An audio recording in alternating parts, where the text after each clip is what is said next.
This is problem number 8 on your Chapter 5 test review. So we're told here in this problem to draw a pair of intersecting axes to represent the complex number plane. So let's go ahead and do that first. That just means we're going to draw a vertical line and a horizontal line. And these would just serve as axes of the complex number plane. And in the complex number plane, we still have this horizontal axis called the x-axis, but the vertical axis is called the y-axis. Okay, so we've taken care of the first sentence, and now let's take care of the next sentence. Plot the complex number -7 plus 2i. You can really think of this in terms of something more familiar. On the real number plane, you would plot this as the ordered pair, -7, 2. It's just that on the complex number plane, we're going to be traveling vertically along the y-axis. All right, so here is that number, -7 plus 2i. I'm just going to make little marks. I'm going to go left 7,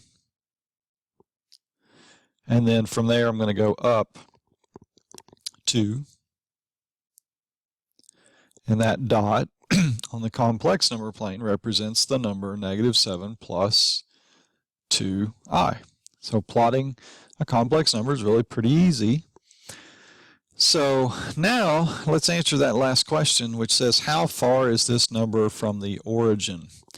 You know, I could have just as easily said, what is the absolute value of that number?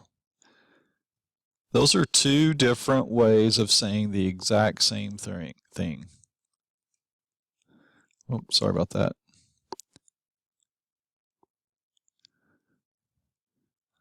Okay, I just want you to make that connection. The distance that this number is from the origin, that number is another way of saying find the absolute value.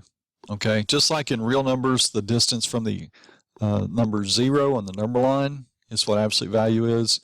Well, for complex numbers, the distance from the number to the origin is what the absolute value of the number is. Okay, and we have a way of finding the absolute value of a complex number, and we took some time in class to show you that it's really just an application of the Pythagorean theorem, because in essence you're just finding, if you think of this as a right triangle, you're just finding the hypotenuse of a right triangle. So here is your formula to find the absolute value of a complex number. So I'll just do it down here. We're going to do the square root of -7 squared plus 2 squared. So I want you to notice a couple of things. First of all, the number I is not used in this formula at all. Number 2, you're always adding in this formula, always adding. So don't think because maybe this is subtraction. If it happens to be subtraction on your test, that means it's going to be subtraction in here. It's always adding, and you're always adding a positive number because when you square a number, it always ends up positive.